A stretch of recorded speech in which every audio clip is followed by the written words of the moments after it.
بسم الله الرحمن الرحيم.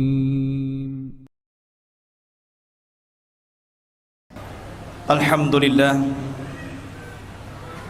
والصلاة والسلام على رسول الله وعلى آله وصحبه وموالاه ولا حول ولا قوة إلا بالله وبعده. اللهم اجعل هذا اجتماعنا اجتماعا مرحوما واجعل تفرقنا من بعده تفرقا معصوما ولا تجعل فينا ولا من بيننا سقيا ولا محروما. رب اشرح لي صدري ويسر لي أمري واحلل عقدة من لساني يفقهوا قولي أما بعد. Ma'asyiral muslimin, jamaah sekalian yang dirahmati Allah Subhanahu wa taala.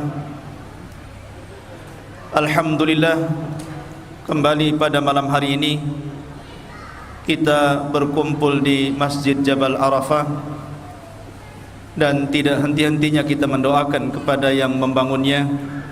Semoga Allah Subhanahu wa taala menjaga keluarganya dan tentunya kita juga yang hadir di sini, semoga Allah Subhanahu wa taala melindungi kita semuanya. Salawat dan salam tak lupa kita haturkan kepada yang mulia alaihi salatu wassalam. Allahumma salli ala Muhammad wa ala alihi wa sahbihi wa man sara ala nahjihi ila yaumidin. Pembahasan pada malam hari ini adalah pembahasan yang insyaallah sangat penting untuk kita bahas. Bicara tentang penistaan terhadap dinul Islam. Ma'asyiral muslimin yang dimuliakan Allah Subhanahu wa taala, ketika Allah Subhanahu wa taala menurunkan kitab-kitabnya dan mengutus para rasulnya dengan ditutup kenabian yang mulia alaihi salatu wassalam, Nabi Muhammad sallallahu alaihi wasallam, tujuan ini semuanya tidak lain dan bukan karena ingin mengagungkan Allah Subhanahu wa taala. Dan hanya para nabi dan rasul serta orang-orang yang mengikuti Nabi dan Rasul yang paham bagaimana cara mengagungkan Allah Subhanahu wa taala. Sehingga kalau kita lihat di dalam Al-Qur'anul Karim,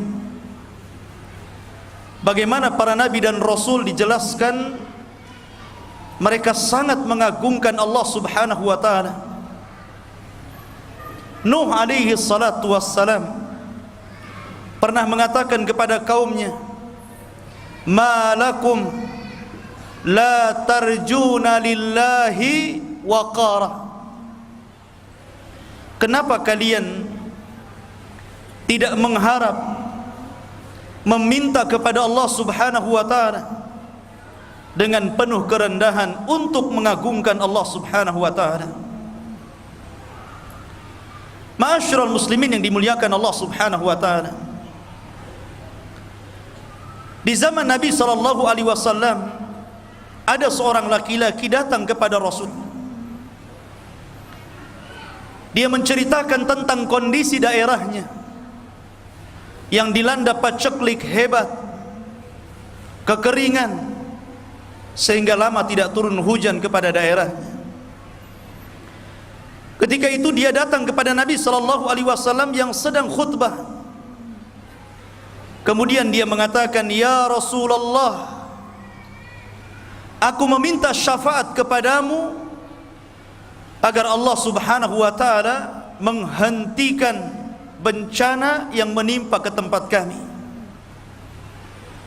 Maka Nabi sallallahu alaihi wasallam marah besar, karena Nabi sallallahu alaihi wasallam merasa tidak layak untuk dimintai syafaat di dunia. Makanya Nabi SAW bertasbih subhanallah, subhanallah. Kenapa engkau tidak langsung meminta kepada Allah Subhanahu wa ta'ala? Ini menunjukkan bahwa Nabi SAW ingin mengagungkan Allah. Dan begitulah para ulama salaf.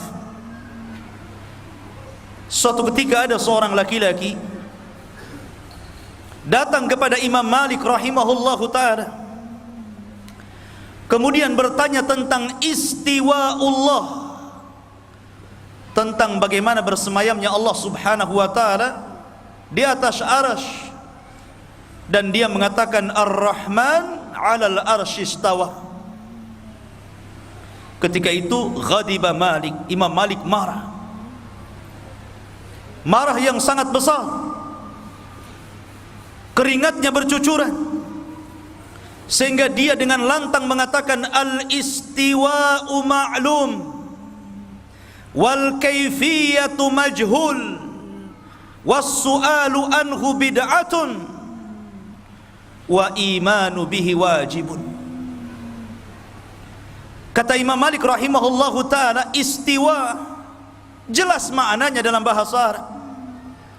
Adapun bagaimananya Allahu a'lam. Sahabat tidak pernah mempertanyakan maknanya, bagaimananya, dan bertanya tentang perkara itu tidak pernah ditanyakan para sahabat. Dan kewajiban kita beriman, kata Imam Malik. Dengan marahnya Imam Malik mengusir orang itu dari masjid. Lihat bagaimana para ulama mengagungkan Allah Subhanahu wa ta'ala. Bahkan suatu ketika ada dua orang yang sedang berbincang-bincang tentang nuzul, Allah turun, di mana Allah Subhanahu wa ta'ala disabdakan oleh Nabi sallallahu alaihi wasallam, yanzilu rabbuna ila sama'id dunya fi kulli thuluthil lailil akhir wa dzalika kulla lailatin. Di mana Allah Subhanahu wa ta'ala turun pada sepertiga malam akhir, dan itu setiap malam. Orang ini kemudian berbicara tentang turunnya Allah dengan akalnya, merinci dengan rincian yang tidak pernah dirinci Rasul. Ketika itu Imam Ahmad bersama putranya Abdullah lewat kepada dua orang ini yang sedang membicarakan tentang Allah Subhanahu wa ta'ala dengan akalnya. Marah Imam Ahmad dengan kemarahan yang sangat besar dan mengatakan, apa yang kau katakan tidak pernah dirinci Nabi SAW, kenapa kau rinci? Ma'asyiral muslimin yang dimuliakan Allah Azza wa Jalla, itulah bagaimana para ulama salaf mengajarkan kepada kita agar kita senantiasa mengagungkan Allah. Karena kalau seandainya orang itu tertanam dalam hatinya pengagungan kepada Allah, tidak mungkin keluar dari lisannya untuk melecehkan agama Allah. Tidak mungkin. Kalau orang bisa mengagungkan Allah, tidak mungkin dia melecehkan Allah dan syariatnya. Karena orang-orang yang melecehkan syariat Allah, istihza'u biddin, mengolok-olok agama Allah Subhanahu wa ta'ala, tidak terlahir kecuali dari orang-orang yang membenci Allah. Dan ini sifatnya orang-orang kafir dan orang-orang munafik. Perhatikan bagaimana sifat orang-orang kafir munafik. Allah mengatakan dalam surah Al-Baqarah, wa idza qila lahum aminu kama amanan nas. Apabila dikatakan kepada mereka, berimanlah kalian seperti beriman para sahabat, berimanlah kalian dengan salat, berimanlah kalian dengan azan, berimanlah kalian dengan hijab, berimanlah kalian dengan cadar, berimanlah kalian dengan syariat Allah. Apa jawaban mereka? Mereka mengatakan, wa idza qila lahum aminu kama amanan nas qalu anu'minu kama amanas sufaha. Apakah kami harus beriman seperti orang-orang jahil yang beriman? Apakah saya harus pakai cadar seperti yang mereka pakai cadar? Apakah saya harus pakai hijab seperti orang-orang itu pakai hijab? Apakah saya harus mendengarkan lantunan azan? Apakah saya harus sholat, harus zakat, harus haji? Subhanallah. Ini ciri orang-orang munafik. Tetapi wa idza laqul ladzina amanu qalu amanna wa idza khalau ila syayatinihim qalu inna ma'akum innama nahnu mustahzi'un. Tapi ketika kemudian mereka kembali kepada kawanannya, kepada orang-orang yang sekelasnya, sebangsa dia, maka mereka mengatakan, kami tetap berada di mazhab kalian, kami tetap akan mengolok-olok mereka orang-orang yang beriman seperti kalian mengolok-olok mereka. Ma'asyiral muslimin yang dimuliakan Allah Subhanahu wa taala, hati-hati. Setiap ucapan manusia akan dipertanggungjawabkan di hadapan Allah Subhanahu wa taala. Nabi sallallahu alaihi wasallam bersabda, "Wa innal 'abda la yatakallamu bil kalimati min sukhtillahi la yulqi laha balan yahwi sahibuha fi nari jahannam." Terkadang ada seorang hamba mengucapkan satu kalimat, satu bait syair, satu bait puisi,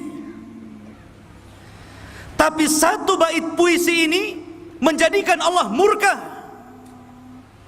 karena menghina Allah, menghina agama Allah, menghina Rasulullah. Apa kata Rasul? Walaupun dia mengucapkan tanpa sadar, la yulqi laha balan, dia mengucapkan tanpa sadar, yahwi sahibuha fi nari jahannam, tetap Allah masukkan ke dalam jahannam kalau dia tidak tobat. Ma'asyiral muslimin, lihat bagaimana Nabi sallallahu alaihi wasallam mengancam tentang bahaya afatul lisan, tentang bahaya lisan. Harusnya orang yang bicara itu berpikir dulu. Harusnya orang yang hendak menulis itu berpikir dulu. Harusnya orang yang hendak menulis status itu berpikir dulu. Apakah yang ia tulis, apakah yang ia keluarkan, apakah yang ia katakan membuat Allah murka atau tidak? Harusnya seperti itu. Kita ini diberikan akal, Allah yang kasih akal, dan kita bisa memilah-milah ini yang baik, ini yang buruk. Makanya saya katakan dari awal, tidak mungkin orang melecehkan Allah, ayat-ayatnya dan Rasulnya terlahir dari hati yang mengagungkan Allah, karena orang yang melakukan ini hanya terlahir karena kebencian kepada Allah dan syariatnya. Ma'asyiral muslimin rahimani wa rahimakumullah, saya akan contohkan bagaimana dahulu para nabi dan rasul, mereka tidak lepas daripada olok-olokan kaumnya. Allah Subhanahu wa taala berfirman, "Wa kam arsalna min nabiyyin fil awwalin wa ma ya'tihim min nabiyyin illa kanu bihi yastahzi'un." Dalam surah Zuhruf ayat ke-6 Allah mengatakan, dan berapa banyak kami utus dari nabi-nabi terdahulu, dan tidaklah datang nabi itu kepada mereka kecuali mereka selalu mengolok-olok nabi itu. Perhatikan bagaimana kaum Lut, ketika Lut mengajak kepada mereka, ani'budullah, sembahlah Allah dan jauhi apa yang kalian lakukan dari kemungkaran-kemungkaran. Kalian mendatangi laki-laki dengan syahwat dan meninggalkan kaum wanita. Lihat jawaban mereka, istihza. Mereka mengatakan, fama kana jawabuhum wa ma kana jawabu qaumihi illa an qalu akhrijuhum min qaryatihim min qaryatikum innahum unasun yatatahharun. Lihat jawaban kaumnya Lut. Mereka menghina Lut, istihza kepada Nabi. Mereka mengatakan, keluarkan Lut dan keluarganya, keluarkan Lut dan keluarganya dari kampung kalian. Lut diusir oleh kaumnya bukan karena mencuri, bukan karena membunuh, bukan karena zalim. Alasannya satu, kenapa mereka memaksa Lut untuk keluar dari desa mereka? Innahum unasun yatatahharun. Karena Lut sok suci. Itu saja. Lut melarang orang untuk melakukan homoseksual. Itu yang menjadikan Lut diusir dari negaranya. Istihza, ikhwan. Tidak mungkin mereka itu mengatakan ucapan ini kecuali karena kebencian dalam hati mereka kepada Lut alaihi salatu wassalam. Lihat pula bagaimana Nabi Musa alaihi salatu wassalam ketika memerintahkan untuk menyembelih Baqarah. Innallaha ya'murukum an tadhbahu Baqarah. Allah perintahkan kalian untuk menyembelih seekor Baqarah, sapi betina, terserah apa saja bentuknya, mau jantan, mau betina, mau yang kecil, mau yang besar, mau yang berwarna, apapun terserah, yang penting Baqarah. Tapi mereka mengatakan, ketika Allah mengatakan, qalu atattakhiduna huzwa, hei Musa, kau mau main-main dengan kami? Perintah Allah disangka main-main. Perintah Allah disangka main-main, hati-hati. Perintah Allah itu bukan main-main. Ketika Allah subhanahu wa ta'ala memerintahkan azan, ketika Allah memerintahkan hijab, ketika Allah memerintahkan cadar, ini bukan main-main. Ini syariat Allah. Tidak mungkin Allah memerintahkan sebuah perintah kecuali di dalam perintah itu ada hikmah yang sangat besar, ada kebaikan di dalamnya. Sebagaimana ketika Allah melarang sebuah larangan, pasti ada madarat di dalamnya. Ma'asyiral muslimin yang dimuliakan Allah subhanahu wa ta'ala, rupanya apa yang dirasakan para nabi sama juga yang dirasakan Rasulullah sallallahu alaihi wasallam. Ketika Rasul mengajak kepada manusia untuk mentauhidkan Allah, qul la ilaha illallah tuflihu. Katakan kalimat la ilaha illallah, tidak ada sembahan yang berhak disembah kecuali Allah, yakin kalian akan selamat, kata Rasul. Muncullah orang-orang yang kemudian istihza, mengolok-olok agama, mengolok-olok Rasul dan wahyu yang dibawanya. Mereka mulai mengatakan majnun, si Muhammad itu gila. Sahir, si Muhammad itu tukang sihir. Kadzib, si Muhammad itu pendusta. Subhanallah. Lihat, rupanya tradisi istihza ini mengolok-olok Allah, mengolok-olok Quran, mengolok-olok Rasul, tidak sampai di zaman jahiliyah. Rupanya tradisi jahiliyah itu muncul pada hari ini juga. Dan perasaan semakin kesini semakin banyak orang-orang yang kurang ajar kepada Allah dan Rasulnya. Anda bisa saksikan di dunia medsos, orang seenaknya nulis merendahkan Allah dan Rasulnya, seenaknya nulis status, seenaknya nulis puisi, seenaknya sok pujangga hebat. Ma'asyiral muslimin yang dimuliakan Allah subhanahu wa ta'ala, jangan main-main dengan agama, ikhwan. Jangan pernah dimain-mainkan agama ini. Karena kalau seandainya Allah Subhanahu wa taala murka, Allah Subhanahu wa taala menghancurkan kaum, sudah terbukti, ikhwan. Lihat sebelum diutusnya Nabi sallallahu alaihi wasallam dari bangsa-bangsa, dari umat-umat para nabi dan rasul yang mereka istihza mengolok-olok agama para nabi, Allah bumi hanguskan mereka.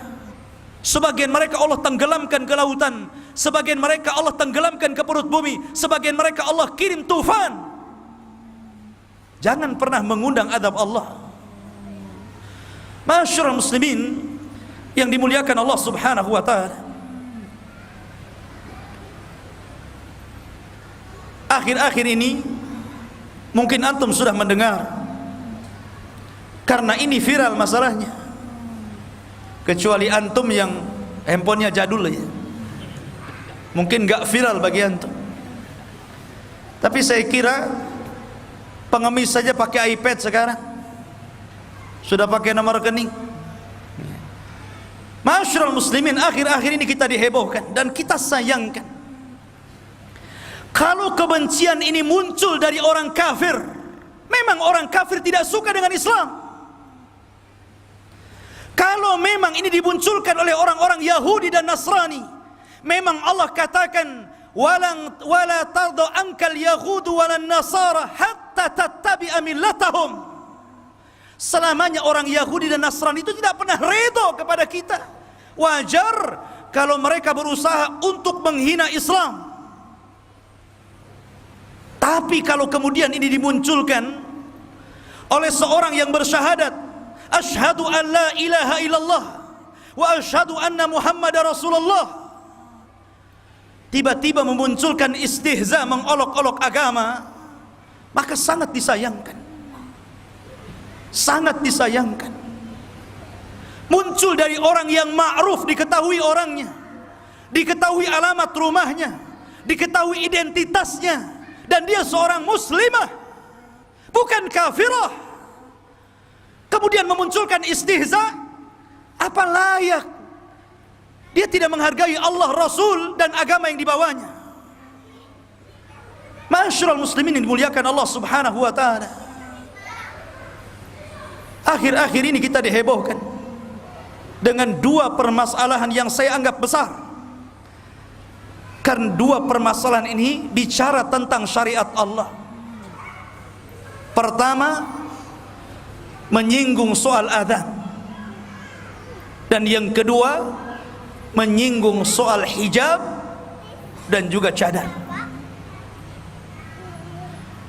Kalau Anda melihat Al-Quran, tepatnya di dalam surah Fussilat ayat 33, Allah Subhanahu wa ta'ala berfirman,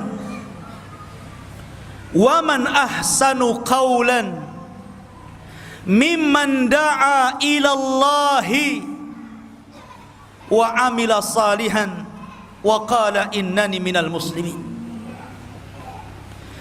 Allah berfirman dalam ayat ini, "Wa man ahsanu qawlan", siapa lagi yang lebih indah suaranya, siapa lagi yang lebih lezat suaranya, siapa lagi yang lebih merdu suaranya, kata Allah, dibandingkan orang yang menyeru manusia ke jalan Allah. Lihat bagaimana Allah Subhanahu wa ta'ala memuji orang yang menyeru manusia ke jalan Allah dengan dikatakan waman ahsanu qaulan, suaranya paling indah, suaranya paling lezat, suaranya paling merdu. Aisyah radhiyallahu anha ketika memberikan catatan kepada siapa orang ini sebenarnya,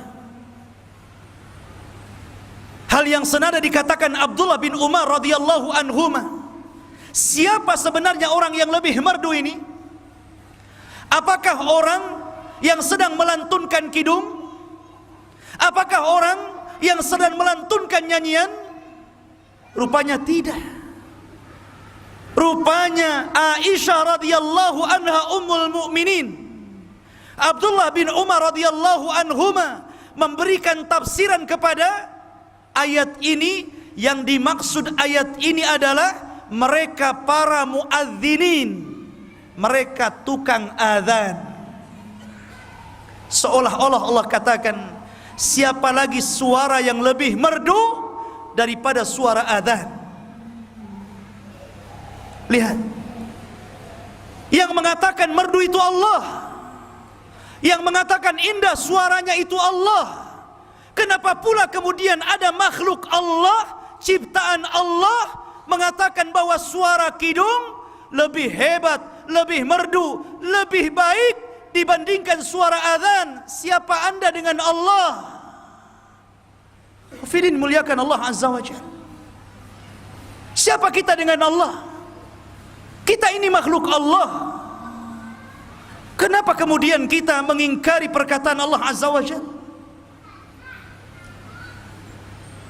Ustaz, saya tidak bermaksud, saya tidak ada niat melecehkan syariat Allah. Perhatikan sebuah riwayat. Ketika Nabi SAW berangkat ke perang Tabuk, dan Allah menangkan dalam peperangan ini, perang yang sangat melelahkan, karena Tabuk itu jaraknya jauh dan harus berkuda, tidak sanggup berjalan kaki, sehingga pasukan kaum muslimin miskin ketika itu. Sehingga datang Abu Bakar membawa seluruh hartanya, Umar membawa separuh hartanya, Utsman membawa banyak hartanya untuk mendanai perang ini. Dan Allah menangkan. Pulang mereka dengan kemenangan yang gemilang. Ketika mereka sedang beristirahat, Rasul dan para sahabat, para qurra, ada Abdullah bin Mas'ud, ada Hudzaifah maula, ada Salim maula Abi Hudzaifah, Hudzaifah ibnul Yaman, orang-orang yang pakar Quran, ada Ubay bin Ka'ab, bahkan para khulafaur rasyidin juga duduk, ada Abu Bakar, Umar, Utsman, Ali, dan sahabat-sahabat dari qurra'ul Quran duduk-duduk di sekitar Rasul beristirahat. Rupanya juga orang-orang munafik duduk di sebelah lain. Rupanya al-arwahu junudun mujannadah, ruh pasti akan berkumpul bersama seragamnya. Kalau anda orang yang beriman, ya berkumpul bersama orang-orang beriman. Kalau anda orang munafik, pasti akan nyaman bersama munafik yang sejenisnya. Itulah ruh. Ruh itu akan berkumpul dengan seragamnya. Makanya kita lihat belakangan ini muncul para penista-penista agama. Rupanya pemikirannya sama. Mereka adalah orang-orang liberal. Karena memang ruh itu akan berkumpul dengan seragamnya. Lalu orang-orang munafik dengan sinis memandang Rasul dan para sahabat dan mengatakan, ma ra'aina mithla haula arghaba butunan wa akdzaba alsinan wa ajbana indal liqa. Lihat kata-katanya, sambil mengisyaratkan tangannya ke kelompok Rasul. Tuh lihat, kami tidak pernah melihat seperti mereka, maksudnya Rasul dan para sahabatnya, yang paling rakus terhadap dunia, yang paling dusta ucapannya, yang paling penakut kalau berjumpa dengan musuh-musuhnya. Subhanallah, penghinaan ikhwan. Mereka tidak sadar ucapan mereka didengar oleh seorang sahabat namanya Auf ibn Malik radhiyallahu anhu. Tidak terima Auf ini. Akhirnya Auf bin Malik lari menemui Rasul dan para sahabatnya dan hendak menghabarkannya. Rupanya Jibril lebih dahulu datang kepada Rasul sebelum Auf bin Malik sampai kepada Rasul. Kenapa Jibril lebih dulu? Karena ini bukan perkara biasa. Ini bukan main-main. Ini penghinaan kepada Allah, Quran dan Rasul.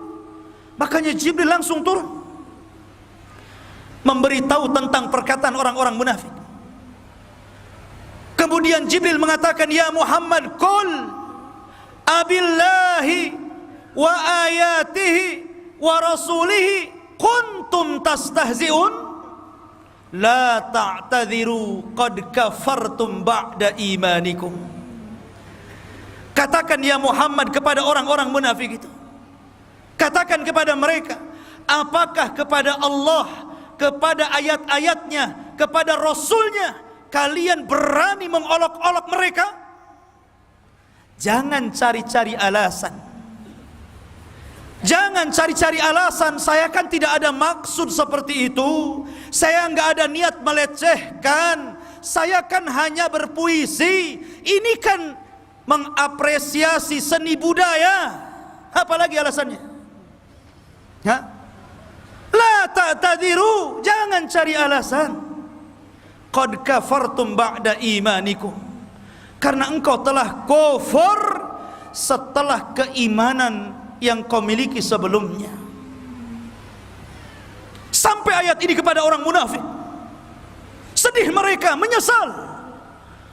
Kemudian mereka mendatangi Nabi SAW meminta maaf, ya Rasulullah, maafkan kami ya Rasulullah. Rasul sedang menaik unta, sampai mereka mengejar-ngejar Rasul, diambilnya pelana Rasul, berhenti, maafkan kami Rasul. Tapi Rasul terus membaca dan mengatakan, Qul abillahi wa ayatihi wa rasulihi kuntum tastahzi'un la ta'tadhiru qad kafartum ba'da imanikum. Dan Rasul tidak mempedulikan mereka, dan Rasul tetap berjalan dengan untanya. Padahal mereka mengatakan, innama kunna nakhudhu wa nal'ab, kami hanya main-main, kami hanya bercanda, ini kan seni. Ma'asyiral muslimin, hati-hati. Ini bukan masalah menghina kaum muslimin. Dengan puisi itu Anda tidak dizalimi. Apakah Anda dizalimi, hartanya diambil? Tidak. Apakah kehormatan antum dicaci maki? Tidak. Dia justru mendolimi pemilik syariat. Demi Allah ikhwan, meminta maaf kepada manusia tidak guna, karena dia tidak sedang menghina kita kaum muslimin, tidak. Dia sedang menghina syariat Allah.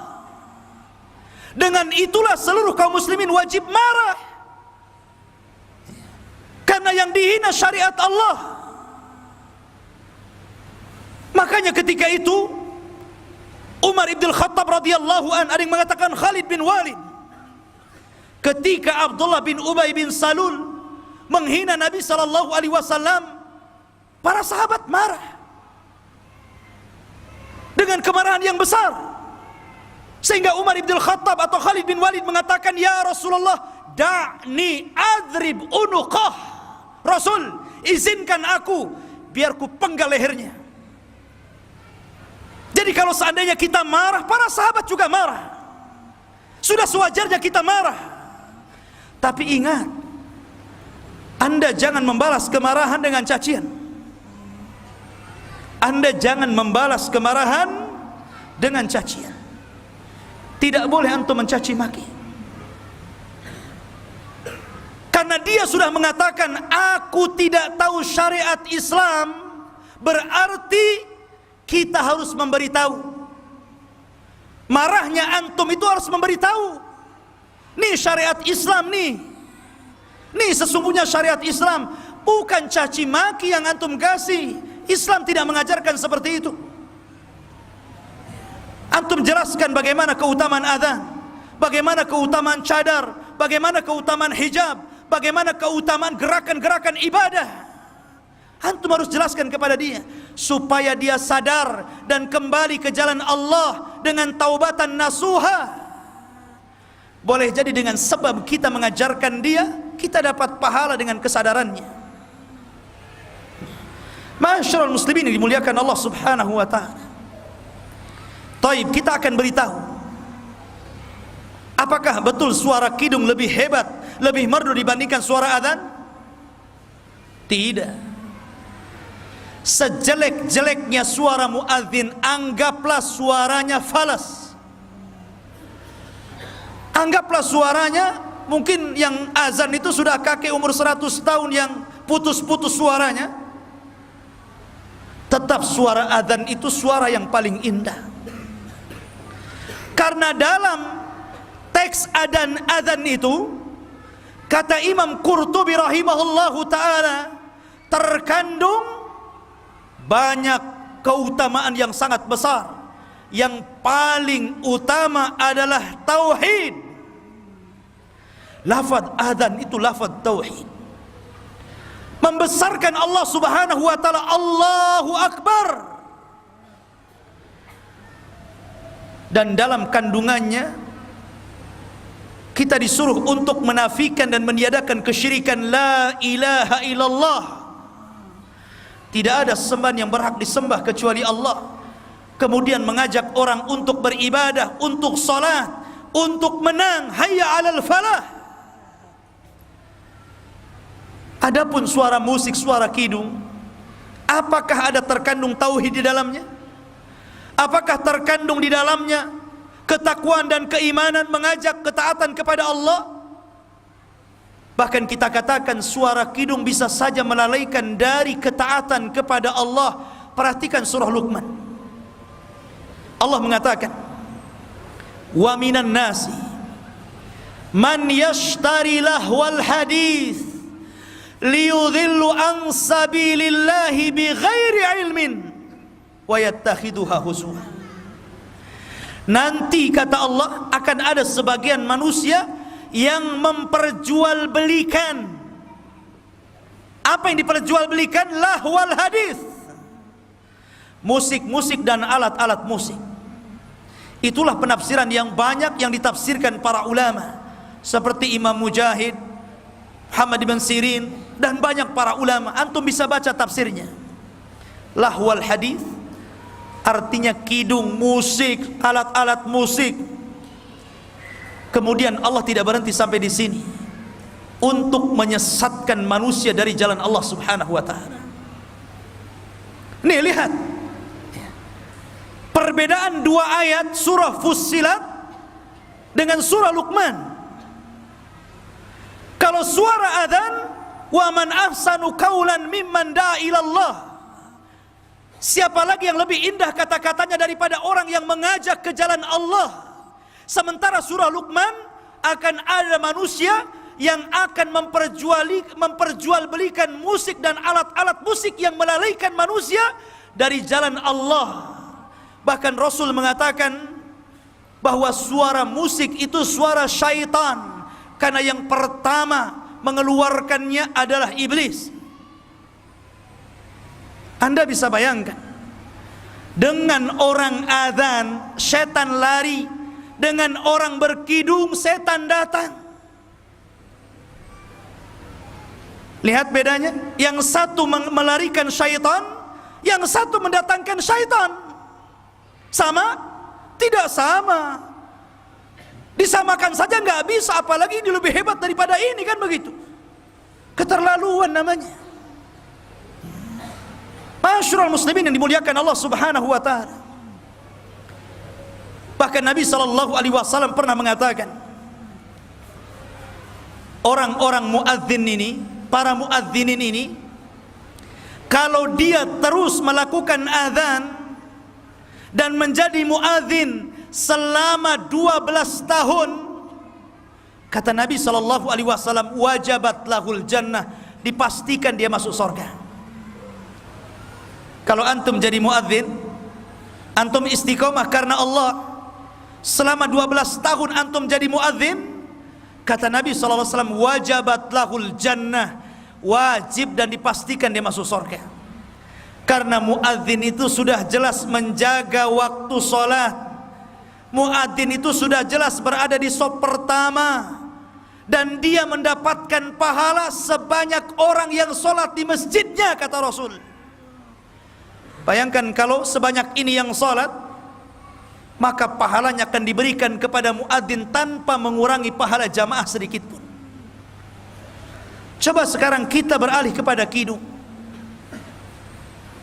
Apakah kalau ada orang yang berkidung dengan suara yang menurut mereka indah, kemudian didengar oleh ribuan manusia, apakah dapat pahala dari ribuan itu? Enggak. Boleh jadi mungkin dapat dosa karena melalaikan orang. Boleh jadi dia menanggung dosa manusia gara-gara alat musik dan musiknya, karena akhirnya orang yang mendengarkan musik itu lalai membaca Al-Quran, lalai datang kepada suara azan.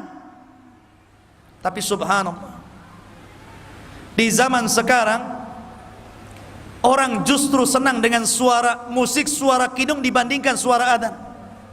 Kecuali yang azannya itu orang gila. Contohkan, ada orang gila azan jam 9 pagi, semua satu kampung datang marahi orang gila ini. Kenapa kamu azan? Ini belum waktunya. Giliran jam 12 orang waras azan, nggak ada yang datang. Coba bayangkan, ini jam 12 duhur yang azan, yang sesungguhnya orang waras dia. Yang jam 9 itu orang gila. Kenapa orang waras yang azan tidak datang, orang gila yang azan datang? Di mana akalnya? Masyarul muslimin dimuliakan Allah Azza wa Jalla. Lihat, kalau ada konser-konser nyanyian, anggaplah di mana di Batam ini buat konser, ngundang artis dari mana? Nggak diundang, antum datang. Celakanya pakai peci lagi. Khafidin muliakan Allah Azza wa Jalla. Tapi kalau ada pengajian, alhamdulillah di Jabal Arafah masih banyak. Kalau mungkin di masjid-masjid yang lain mungkin 1-2. Akhirnya ditutup pengajiannya, nggak ada jamaahnya. Lah ini kita bisa perbandingkan dari waki kenyataan di masyarakat saja, itu kita bisa lihat bagaimana suara nyanyian dengan suara pengajian. Dan Anda bisa saksikan berapa jumlah yang datang kepada mereka dengan orang yang datang ke pengajian atau orang yang datang kepada suruhan azan. Dari sini kita tahu bahwa suara kidung dan nyanyian itu lebih banyak melalaikan dibandingkan mendatangkan ketaatan. Bagaimana bisa dibedakan? Gak bisa dibedakan. Masyarul muslimin dimuliakan, ini kalau kita cerita soal azan. Kemudian kalau kita cerita yang kedua, bahwa tusuk sate, tusuk konde, lebih baik dibandingkan cadar. Ikhwan,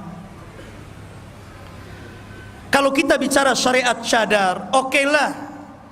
Saya pribadi saya cenderung kepada pendapat Syekh Nasruddin Al-Albani rahimahullahu taala, mengatakan cadar itu sunnah dan tidak wajib.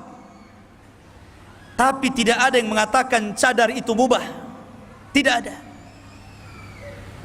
Paling rendah hukum cadar itu sunnah, dan paling tinggi wajib hukumnya. Di antaranya dalil-dalil orang-orang yang mewajibkan cadar, karena Allah Subhanahu wa taala memerintahkan dalam Al-Quran. Ketika Allah perintahkan kepada wanita-wanita untuk menjaga kemaluan-kemaluan mereka, wa yahfadna furujahun, hendaklah wanita-wanita itu menjaga kemaluan-kemaluan mereka. Dan tentu rangsangan zina tidak langsung orang berzina, pasti melihat dulu ceweknya, melihat dulu wanitanya, dan yang pertama kali dilihat pasti wajahnya. Cantik enggak dia? Kan begitu ya. Kalau jelek mungkin syahwatnya 5%. Kalau cantik 150% naik dia. Syahwat itu kan terangsang dari wajah.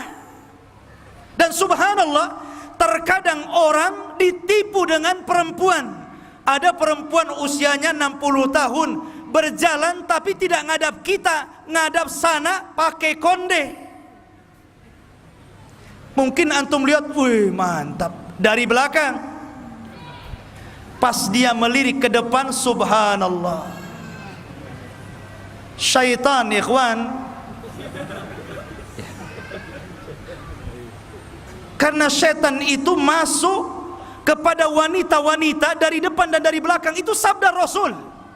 Apabila seorang wanita keluar rumah kemudian tabarruj, maka setan itu akan datang dan menghiasi di depannya, menghiasi di belakangnya, menghiasi di kiri kanan dan tubuhnya, sehingga wanita jelek dianggap cantik. Masyarul muslimin yang dimuliakan Allah Subhanahu wa taala. Jadi hikmahnya ini, lihat bagaimana Allah Subhanahu wa taala menjaga fitnah di sini. Belum Nabi sallallahu alaihi wasallam, apakah istri-istri Rasul bersadar? Iya. Seluruh istri Rasul bersadar. Karena disebutkan dalam riwayat, apabila para sahabat bertanya kepada istri-istri Rasul, mereka bertanya miwara'il hijab, di balik hijab, di balik tirai, tidak kelihatan wajahnya. Jadi istri-istri Nabi bercadar. Bagaimana mungkin kemudian orang yang berkonde dibandingkan dengan istri-istri Nabi yang bercadar? Kalau Anda tidak suka dengan cadar, simpan saja dalam hati, tidak perlu kemudian diumumkan di halayak orang. Kalau Anda tidak bisa meninggalkan zina, jangan ngajak orang berzina. Kalau Anda belum bisa meninggalkan musik yang melalaikan manusia dari ibadah kepada Allah, jangan mengajak orang untuk lalai dengan musik Anda. Kalau Anda tidak bisa meninggalkan khamar, jangan mengajak orang untuk minum khamar. Semua akan ditanya, lakukan sendiri. Semua akan ada pertanggungjawaban di hadapan Allah Subhanahu wa taala. Karena Rasul mengatakan, man sanna sunnatan sayyi'atan falahu wizruha wa wizru man amila ba'dahu la yanqusu min auzarihim syai'a, kata Rasul. Siapa yang memberikan contoh buruk kemudian ditiru orang, maka dia akan mendapatkan dosa orang-orang yang mengikuti Anda tanpa mengurangi dosa mereka sedikit pun, kata Rasul. Hati-hati, jangan ngajak orang untuk maksiat. Masyarul muslimin dimuliakan Allah Subhanahu wa taala. Jadi masalah istihza ini bukan masalah biasa. Para ulama, dikatakan oleh Al-Imam An-Nawawi, dikatakan oleh Al-Imam Ibnu Hajar, dikatakan oleh Al-Imam Ibnu Qudamah, dikatakan oleh Al-Imam Ibnu Sirin, dan para ulama salaf lainnya mengatakan, man istahza'a bid-dini kafar. Barang siapa yang mengolok-olok agama, dia bisa kafir. Maka siapapun Anda, kalau sudah terlanjur mengolok-olok syariat Allah Azza wa Jalla, kemudian sudah meminta maaf kepada kaum muslimin, cukup? Tidak. Anda harus taubatan nasuha, harus bertobat kepada Allah dengan sebenar-benar taubat. Harus buktikan tobat Anda. Masyarul muslimin, Ustaz, ini kan seni budaya, apa salahnya? Apalagi ini apresiasi daripada kecintaan kepada NKRI, kecintaan kepada bangsa yang tercinta Indonesia Raya ini. Masa salah? Iya, nggak salah. Cuman masalahnya kenapa kemudian disanding-sandingkan dengan yang tidak bisa disandingkan? Jangan disandingkan bumi dengan langit. Dan jangan pula kemudian menjandingkan sesuatu yang di dalamnya ada istihza biddin, mengolok-olok agama Allah Azza wa Jalla. Budaya dalam Islam itu tidak tercela. Banyak budaya-budaya baik di zaman jahiliyah dipakai dalam Islam. Seperti umpamanya orang-orang jahiliyah, mereka menghormati Baitullah Al-Haram. Ketika Islam datang, tetap dihormati. Ketika orang-orang jahiliyah mereka melakukan haji dan umrah dengan cara dan gaya mereka. Bagaimana cara mereka beribadah ketika haji dan umrah? Wa ma kana salatuhum indal baiti illa muka'an wa tasdiyah. Tidaklah cara ibadah mereka di sisi Ka'bah kecuali dengan siul-siulan dan tepuk tangan. Rupanya ada juga di zaman sekarang yang tawaf dan umrah nyanyi pula dia. Nah, yang kita ikuti bukan adat umrah ininya, Tapi ketika Islam datang, tetap ditetapkan umrohnya, ditetapkan hajinya, tetapi caranya yang dibedakan. Karena caranya tidak sesuai dengan syariat Islam, tapi haji dan umrohnya tetap ditetapkan dalam Islam. Ketika orang-orang jahiliyah, biasa mereka menyunat anak-anak laki-laki mereka. Ketika Islam datang, sama. Laki-laki pun, anak laki-laki juga disunat. Walaupun ada usia 60 tahun baru masuk Islam mu'allaf, disunat apa tidak? Tetap disunat. Bagaimana caranya? Ya terserah dokter. Tetap disunat. Itu budaya Arab, budaya jahiliyah, dan jadi budaya baik dalam Islam.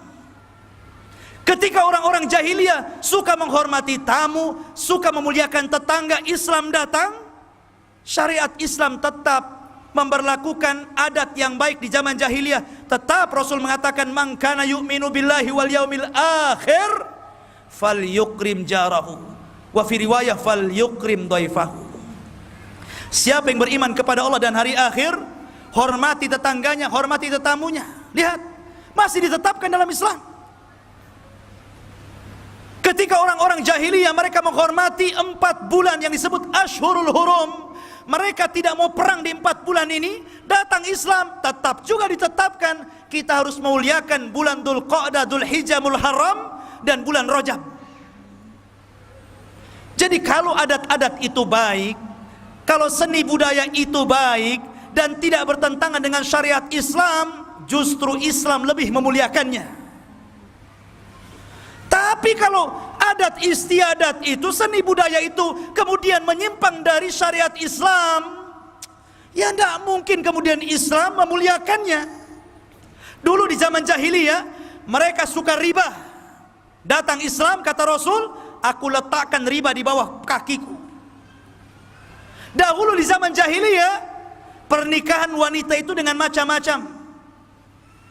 Ada yang menikah itu dengan cara apa? Apabila suami istri sudah menikah, kemudian ingin punya anak yang terhormat, maka setelah suci dari haid, suaminya nyuruh, istriku kau datang kepada pejabat anu, kau hubungan intim dengan pejabat anu, mudah-mudahan anak kita jadi seperti dia. Itu tradisi jahiliyah. Dibenarkan dalam Islam? Tidak, karena ini merusak keturunan. Merusak keturunan, tidak ditetapkan dalam Islam. Masyarul muslimin dimuliakan. Ketika orang-orang jahiliyah suka memakan bangkai karena menyembelih hewan tanpa menyebut nama Allah, maka dalam Islam diganti penyembelihannya dengan menyebut nama Allah. Jadi banyak tradisi-tradisi jahiliyah, tidak semua diingkari tradisi itu. Kalau mengingkari syariat kita ingkari, kalau seandainya sesuai dengan syariat kita muliakan.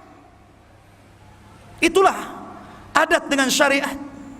Kita tidak anti adat, tidak. Siapa yang anti adat? Selama adat itu baik, tidak menyelisih Quran dan Sunnah, kita muliakan adat itu. Tapi kalau seandainya sudah menyelisih Al-Quran, menentang wahyu Allah Azza wa Jal, gak bisalah kemudian kita muliakan. Apalagi dibanding-bandingkan bahwa adat lebih hebat daripada syariat. Jangan kemudian Anda menjadi sekutu bagi Allah, jangan. Karena dengan mengatakan adat lebih baik daripada syariat, seolah-olah Anda menjadi berhala tandingan dengan Allah Azza wa Jalla. Sementara Allah mengatakan, am lahum syuraka syara'u lahum minad dini ma lam ya'dan bihillah. Apakah di sana ada sekutu-sekutu selain daripada Allah, kemudian membuat syariat yang tidak pernah diizinkan Allah? Tidak, ikhwan. Maka hati-hati di sini. Intinya ikhwan, hati-hati. Alhamdulillah, orangnya sudah minta maaf, ya kita maafkan. Antum maafkan dia enggak? Alhamdulillah kita maafkan. Tetapi tidak cukup, karena dia bukan menghina kita, dia menghina Allah dan syariatnya. Kita katakan bertobat, harus bertobat dengan taubatan nasuha, betul-betul bertobat, cabut lagi kata-katanya, kemudian istighfar, bersyahadat, kembali kepada jalan Allah yang benar, kembali kepada Islam. Dan jangan pernah ditiru, karena zaman sekarang subhanallah, setiap hari hampir bermunculan di medsos itu ada saja yang menghina Allah dan Rasulnya. Maka antum pun sama, hati-hati menjaga lisan, hati-hati menjaga tangan. Kalau mau nge-share, share yang jelas, jangan share nggak jelas ya. Tapi ikhwan, ini diantara tema pada malam hari ini, karena sudah banyak juga pertanyaan. Kita cukupkan untuk materi, kita lanjutkan dengan tanya jawab.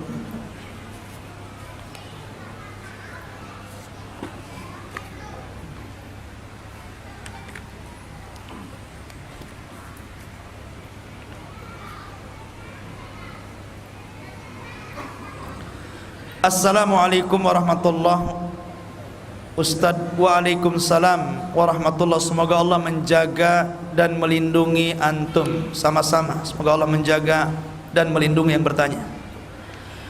Bagaimana cara mendidik anak supaya menjadi generasi Rabbani yang bertauhid? Karena pada saat ini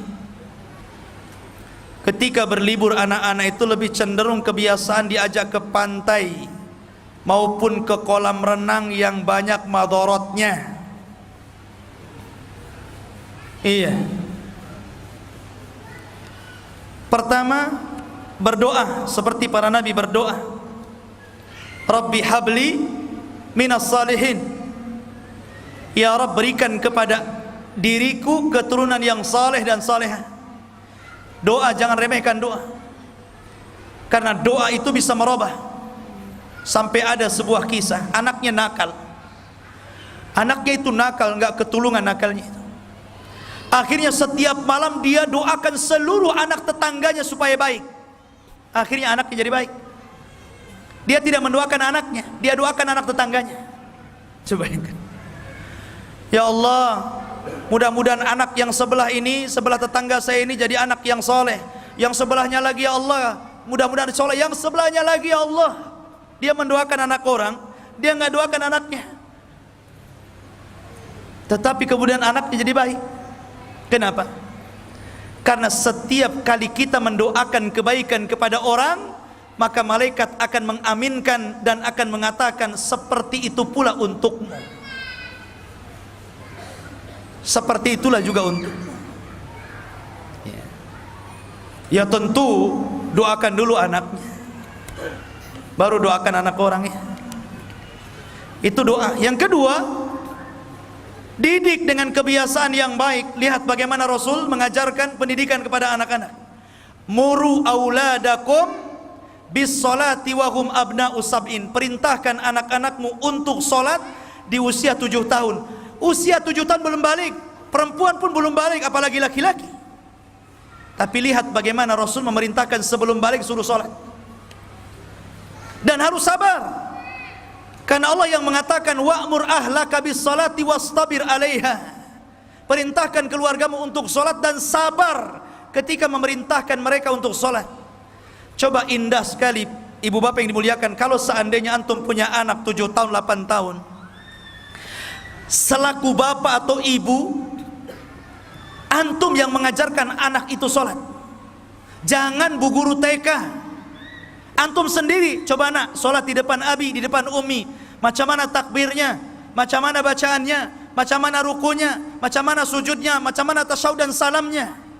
Anak ini nanti akan ada ikatan emosional dengan ayahnya kalau dia sudah besar. Ini sholat yang ajarkan bapak saya. Kalau sudah besar karena yang ngajari agama tetangganya, kemudian guru TK-nya, guru SD-nya. Kalau sudah besar dia salahkan orang tuanya. Yang ngajar agama saya dia, kok bukan bapak katanya. Masalah nanti. Ustaz, gimana bapaknya aja nggak pernah sholat, gimana mau ngajari anaknya? Ibda binafsi. Ya, cobalah kita berusaha untuk sholat. Ustaz nggak bisa tata cara sholat. Sekarang sudah ada YouTube. Cari channel bagaimana cara sholat yang sunnah. Antum tengokin sama anak, tengok TV. Ini sholat kayak gini nah, ayo. Bisa kok. Kalau 7 tahun memang harus sabar. Coba antum punya anak 7 tahun perempuan, kemudian antum bangunkan sholat subuh, gimana rasanya tuh? Susah bangunin dia kan? Susah. Kan harus sabar tetap. Nah, bangun, bangun. Kadang-kadang sudah bangun, berdiri, tidur dia. Kok bisa ya tidur sampai berdiri dia? Sudah berdiri tuh, udah jalan, sambil tidur lagi tuh jalan tuh. Sampai kamar mandi, kemudian duduk di jamban, bersandar ke tembok dia. Bersambung rupanya. Ya, mau sabar, tetap diikuti kamar mandi, ditunggu. Ayo nah, ayo sholat, ditunggui. Kalau sudah wudu, tunggui, supaya betul-betul sholat. Kalau antum kemudian yang penting sudah masuk kamar mandi, antum masuk kamar tidur, dia pun masuk kamar tidur. Ya. Ditunggu sampai selesai. Baru kemudian selesai. Nggak apa-apa, yang penting nampak sholat. Nanti kebiasaan, nanti dia biasa tuh. Makanya Rasul melanjutkan, kalau umur 10 tahun kok nggak mau sholat, maka Rasul membolehkan untuk memukul dengan cara pukulan pendidikan. Wadribuhum wahum abna'u ashrin. Pukul mereka sementara mereka usia 10 tahun. Artinya apa? Ya pukulan yang mendidik. Jangan main hantam dipukul. Ya mana pukul, yang penting nampaklah. Atau takut-takuti antum gantungkan apalah, rotan gitu kan, gantungan di tembok. Sholat apa itu? Sholat apa itu? Gitu. Kan takut anak-anak ya. Sebab kalau seandainya anak-anak ini dari kecil suruh sholat, sudah tua dalam kondisi apapun pasti dia tidak mungkin meninggalkan sholat. Orang kalau biasa sholat, walaupun sudah tua, sudah renta, itu pasti tidak akan meninggalkan sholatnya. Masalahnya kalau orang ini tidak pernah sholat, maka sampai tua tidak akan sholat. Maknanya kalau hukuman umur 10 tahun kata Rasul suruh dipukul, lah seusia-usia antum ini kalau nggak sholat diapain kira-kira? Dirajam? Jangan, kasihan. Lihat bagaimana Islam. Kemudian kalau ke pantai tidak masalah, ke pantai tidak ada masalah. Anak itu juga perlu refreshing, ya, perlu renang, perlu ya ke pantai ajari renang, itu termasuk sunnah Nabi, berenang, memanah, naik kuda, kan begitu. Tapi harus jaga aurat, ya, jangan suruh pakai pakaian renang, itu bukan jaga aurat namanya. Seperti saya dengar artis-artis, saya sudah hijrah Ustadz, sudah berhijab, rupanya kepalanya saja yang dihijabi, badannya nggak ada hijabnya. Dia nggak paham mana hijab. Makna hijab itu dari kepala sampai bawah. Itu mana hijab, menutupi seluruh pakaiannya ini, badan dia. Itu namanya hijab. Kalau masih kepalanya saja masih pakai kerudung bendera, bukan hijrah itu namanya. Bahkan terkadang buat fitnah loh, malah makin cantik, makin orang makin menengok dia jadinya kan. Nah, bukan hijrah, itu semua ditutup. Jadi tidak ada masalah, tetapi tetap menjaga aurat. Yang kedua, tetap ya, jangan terlalu dilenakan dengan main-main di pantai. Ya mungkin sekali-kali untuk refreshing tidak ada masalah. Nabi terkadang nyantai dengan keluarganya, bercanda dengan istrinya. Kadang-kadang dia lagi khutbah, datang Hasan dan Husain, diambilnya, dicium lagi khutbah itu. Kayak mungkin anak lagi ngaji, anak saya datang, saya ambil, antum nengokin anak, nyiumin anak. Itu yang dilakukan Rasul. Tiba-tiba Rasul mengatakan, Sadaqallahul adzim, kata Rasul, innama amwalukum wa auladukum fitnah.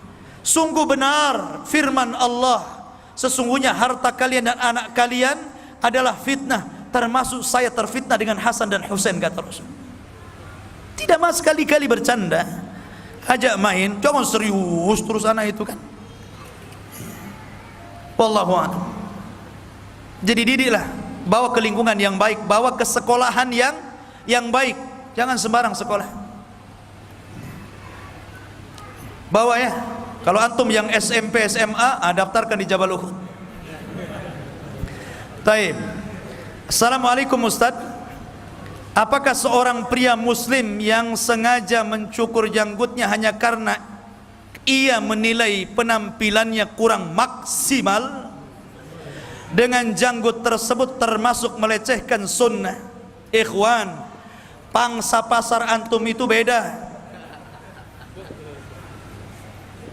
Akhwat bercadar ketika melihat ada laki-laki yang maco pakai jeans, karena ada jinnya dia, pakai jeans, pakai levis, pakai anting-anting, pakai kaos ketat, maco, nggak akan dilirik. Tanya tuh yang akhwat yang bercadar, nggak akan dilirik. Yang dilirik antum-antum ini yang berjanggut. Wih, mantap janggutnya.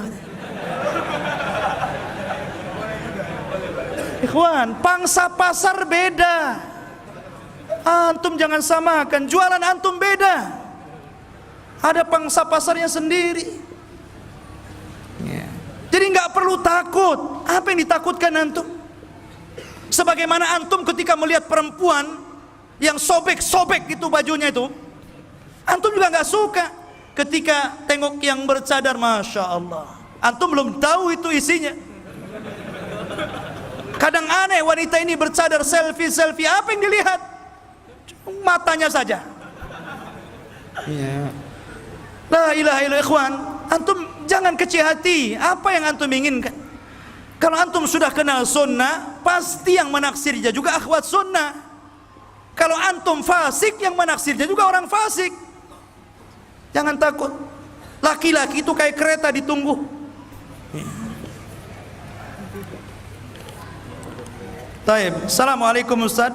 Ana ingin bertanya bagaimana hukum unjuk rasa, berdemo, apakah termasuk jihad?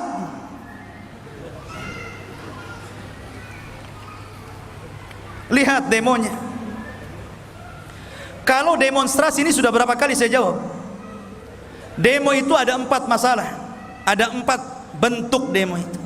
1, kalau demo itu dalam rangka meruntuhkan penguasa, turun. Kau tidak layak menjadi presiden, ada yang lebih layak dari kamu, turun segera. Ini namanya khuruj, memberontak kepada pemerintah, melakukan kudeta. Ini tidak boleh.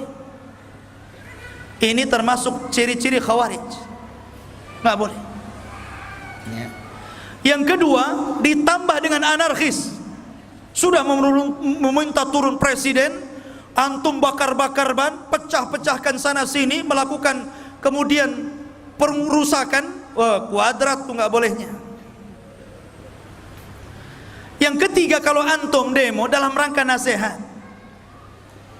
itu pun tidak semua orang turun ke jalan.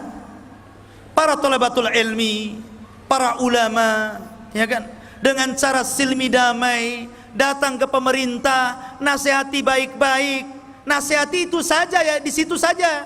Mana yang salah itu saja nasihati, jangan merembet kemana-mana. Insya Allah tidak ada masalah.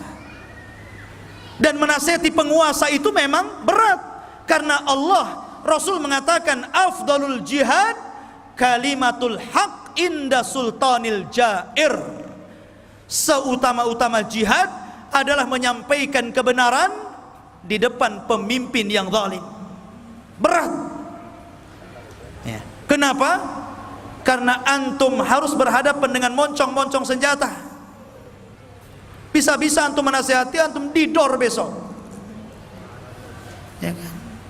Dan menasihati pemerintah bukan terang-terangan di media massa, nggak boleh.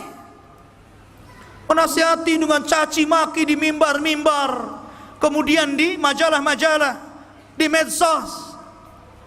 Bagus antum doakan pemerintah kita supaya mereka sadar, dapat hidayah. Kemudian yang terakhir, kalau dalam rangka nasihat kemudian dia melakukan pengrusakannya itu ya nggak boleh. Tapi hampir-hampir demo itu tidak mungkin tidak ada kerusakan. Minimalnya buat jalan macet. Takutnya ada orang hamil lahir di jalan. La ikhwa fillah, muliakan Allah azza wa jalla, wallahu a'lam.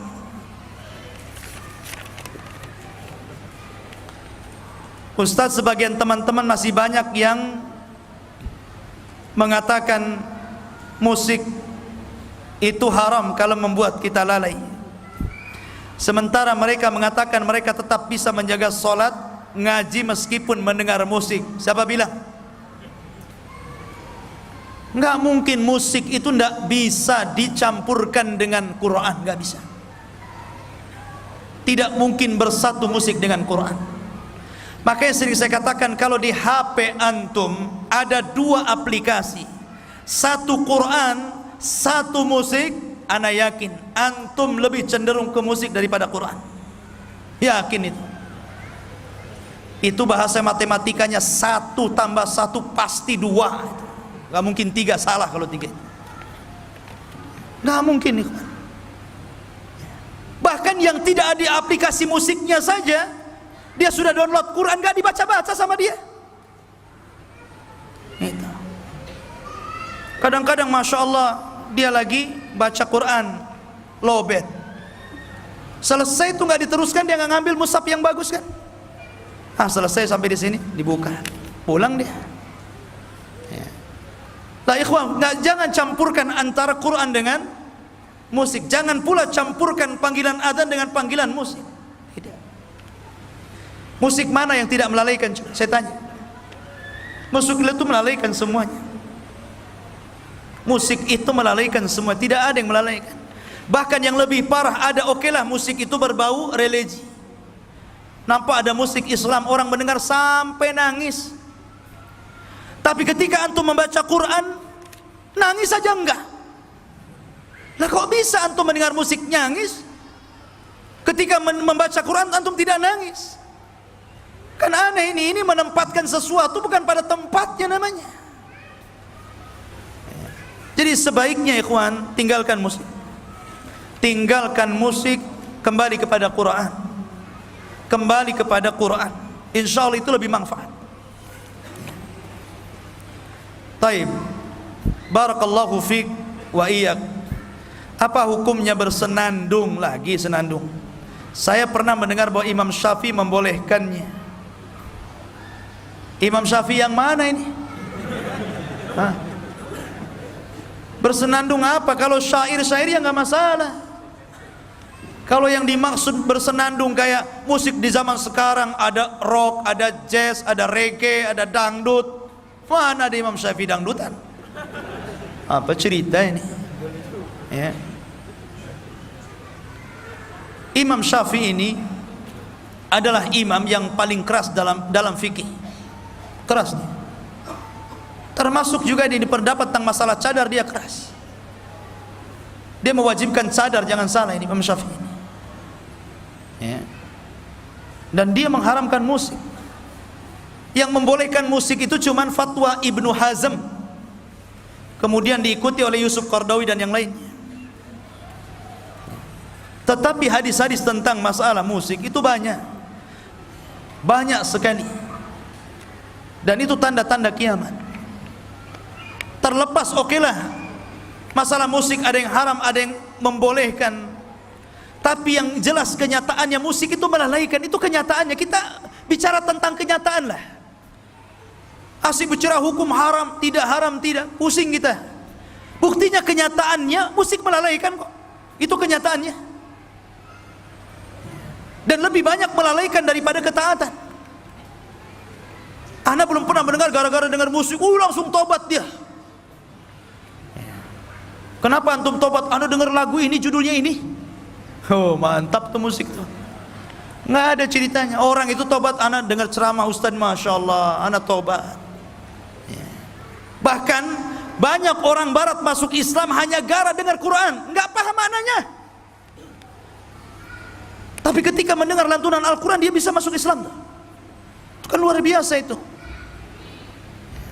Baik, Ustaz, jika saya mengatakan ibadah itu tidak ada dalilnya atau tidak pernah dilakukan Nabi atau sahabat, lalu orang tersebut menjawab, ini udah diajarin Kiai Fulan, orangnya pintar Ustaz, berilmu, terus antum mengajarin Kiai pula. Gak mungkin Kiai itu sembarang orang. Jadi apa yang harus saya omongkan sama orang tersebut? Ustaz, harus apa yang harus saya katakan. Ya nggak usah ngatakan apa-apa, antum belajar saja. Ya. Antum nggak usah belajar debat kalau nggak punya ilmu. Antum belajar, kewajiban orang jahil itu belajar. Sebab kalau orang jahil tidak belajar, nanti seperti kasus di zaman Rasul. Ada Sariyah, pasukan yang diutus Nabi. Sariyah itu pasukan perang yang Nabi tidak terlibat, itu namanya Sariyah. Perang tapi Nabi tidak ikut, namanya Sariyah. Lah Sariyah ini berperang, kemudian ada satu sahabat terluka kepalanya. Setelah peperangan, kemudian mereka beristirahat. Rupanya yang terluka kepalanya ini mimpi basah, bukan kencing di celana. Ya, mimpi basah, ma'ruf mimpi basah, nggak perlu diberjabarkan. Sesuatu yang terang kalau diterangkan nggak terang nanti. Mimpi basah. Paginya dia minta fatwa sama sahabat-sahabatnya, macam mana ini? Saya kan lagi luka kepalanya. Haruskah saya masih mewajibkan mandi besar kepada saya? Seluruh sahabat-sahabatnya mengatakan kau harus mandi. Nggak ada yang mengatakan tidak mandi. Akhirnya mandi, habis mandi mati. Habis mandi meninggal. Karena makin parah, nggak boleh tersentuh air. Tersentuh air mati dia. Sampai kepada Rasul. Marah Rasul, qatalahumullah. Kalian semua sudah membunuh, semoga Allah memerangi kalian.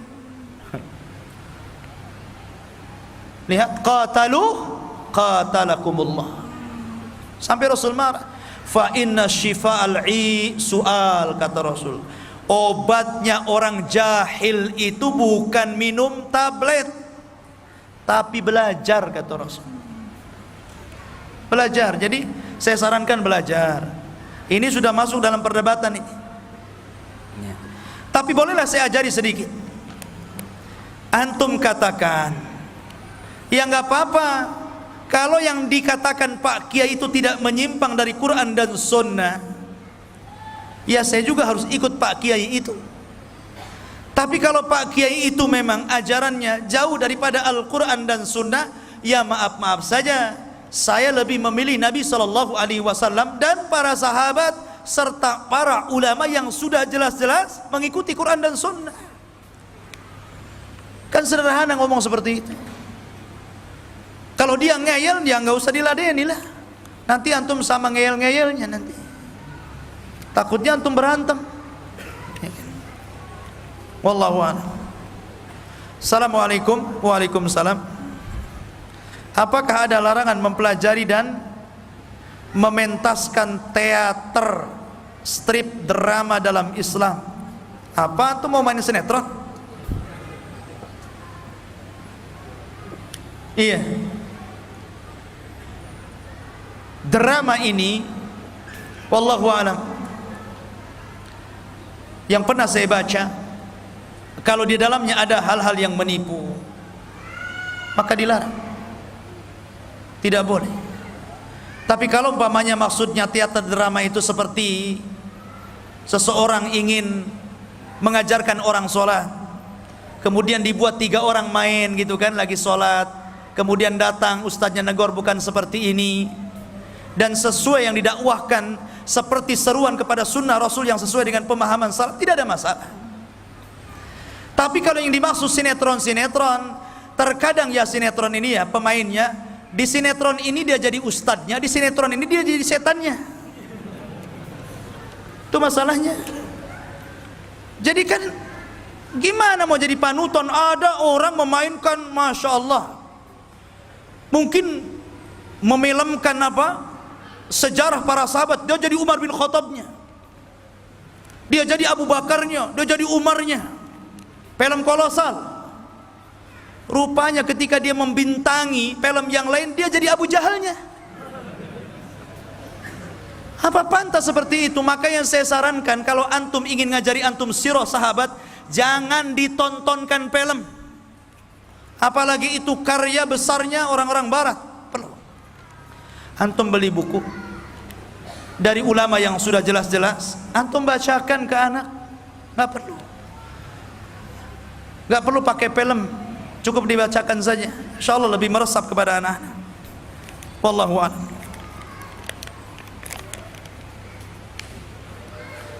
Ustadz, bagaimana caranya mencari istri yang baik sesuai dengan syariat Islam?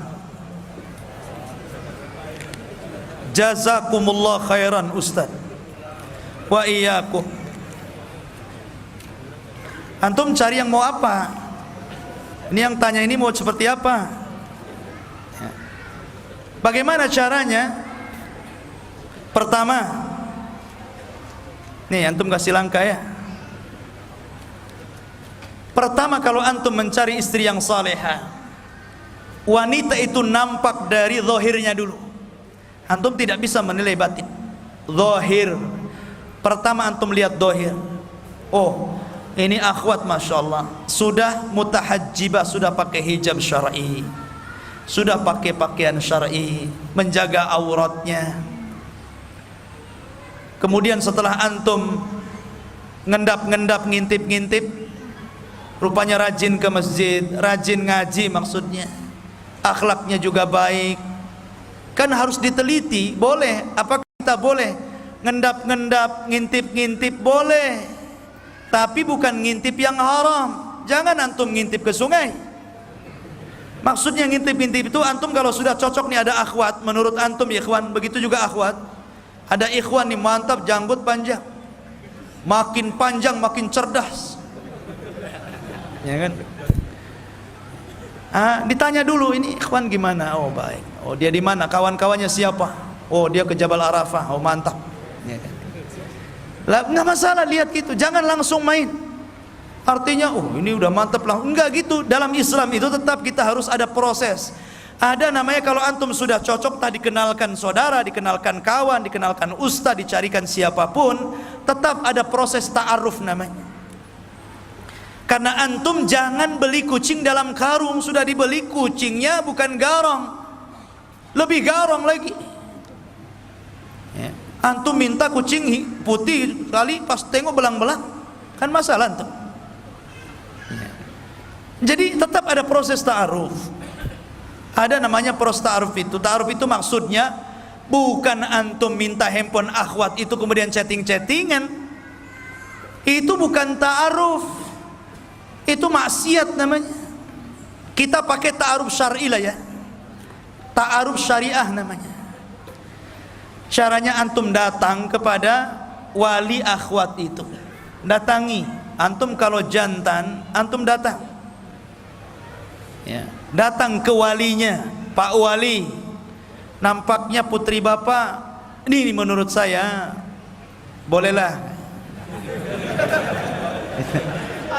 Iya.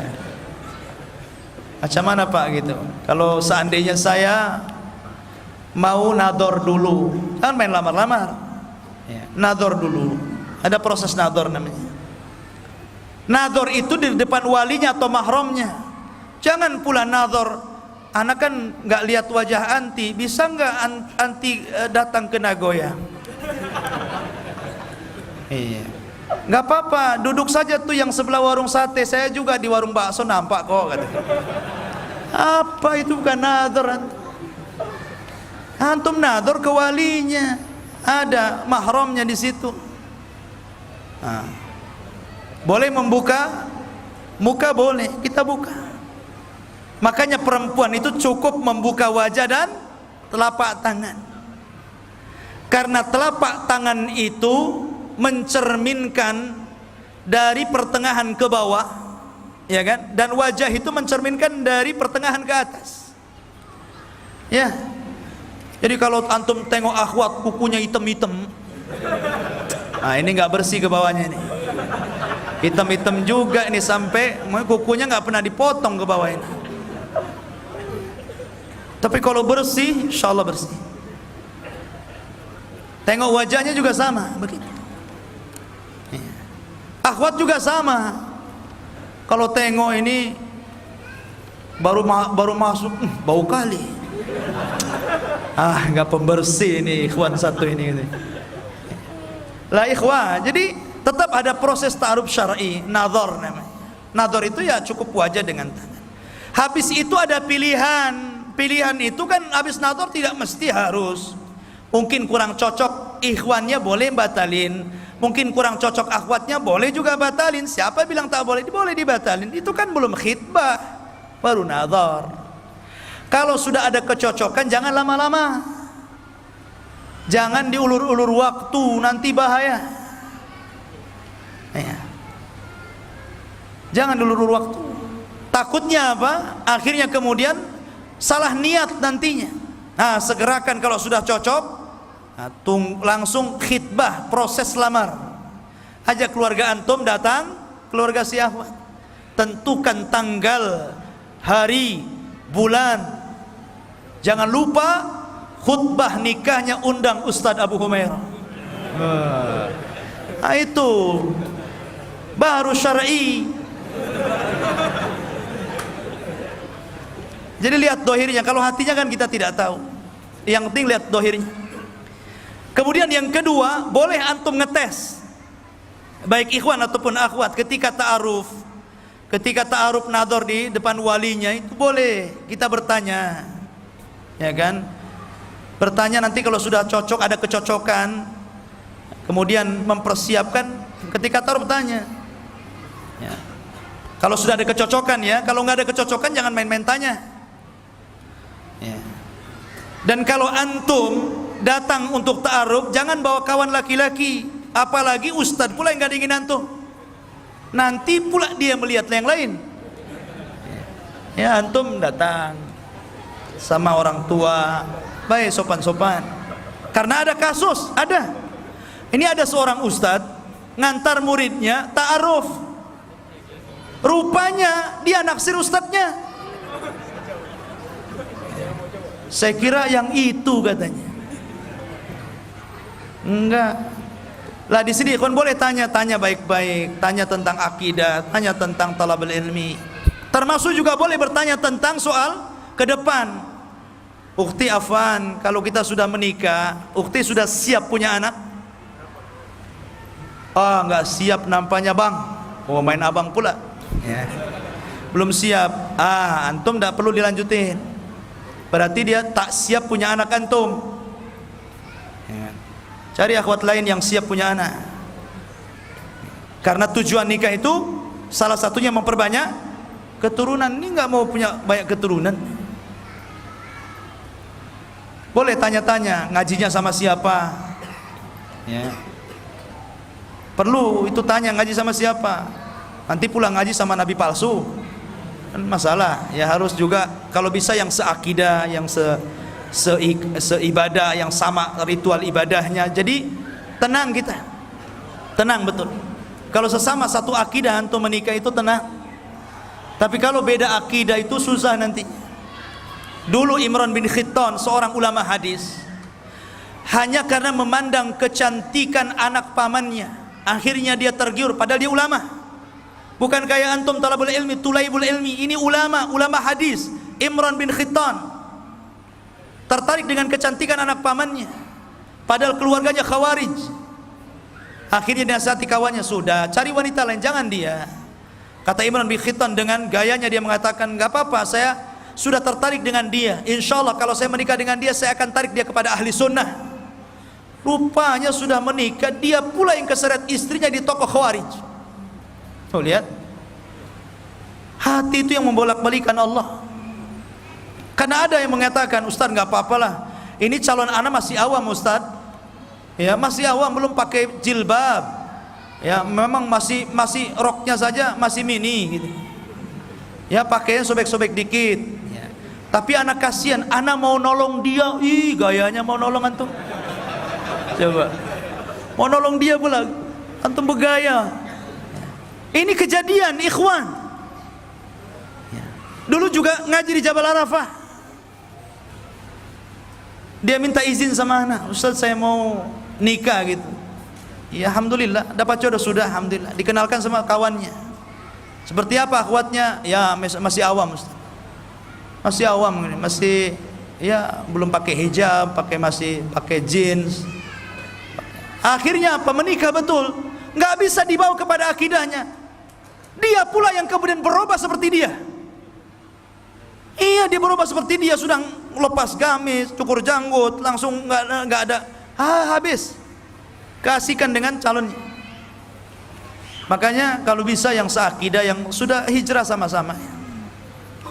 Wallahu a'lam.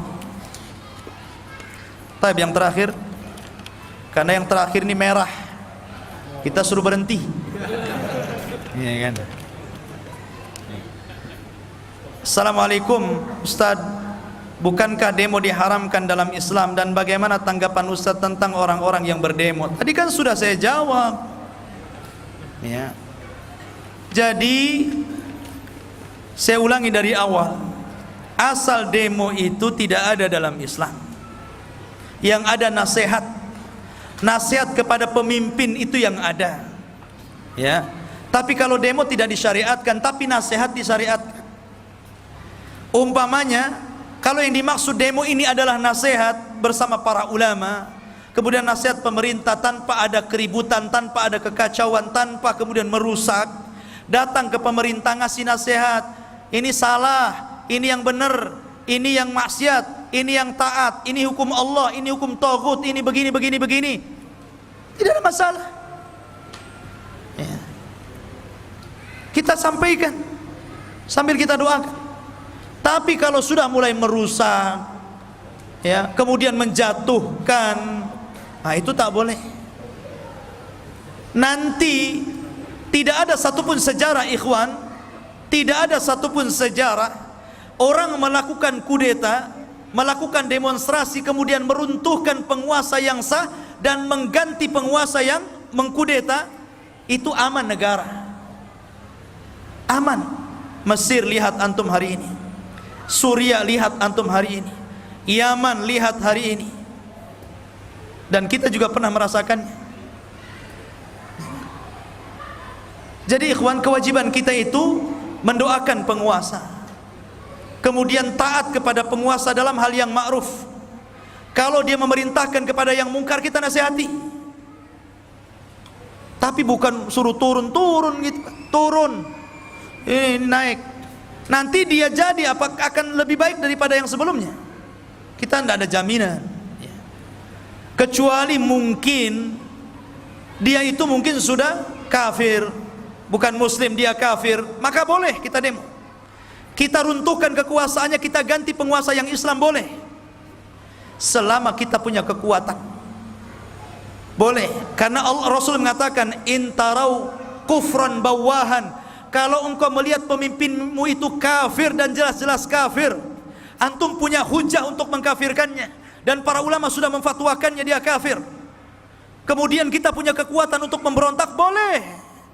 Tapi kalau antum tidak punya kekuatan, sementara pemerintah yang kafir punya kekuatan, antum datang pakai pisau dapur, sementara pemerintah pakai tank, antum bunuh diri namanya ya. Tetap, makanya jaga keamanan itu penting ikhwan. Nikmat aman itu nikmat yang sangat besar. Antum tidak pernah merasakan nikmat aman karena antum tidak pernah hidup di Suriah, antum tidak pernah hidup di Yaman, antum tidak pernah hidup di sana tuh, di Burma, di Yaman, di Mesir. Kita ini hidup aman di sini ya. Maka berlakulah dengan laku yang adil kepada pemerintah, doakan tetap.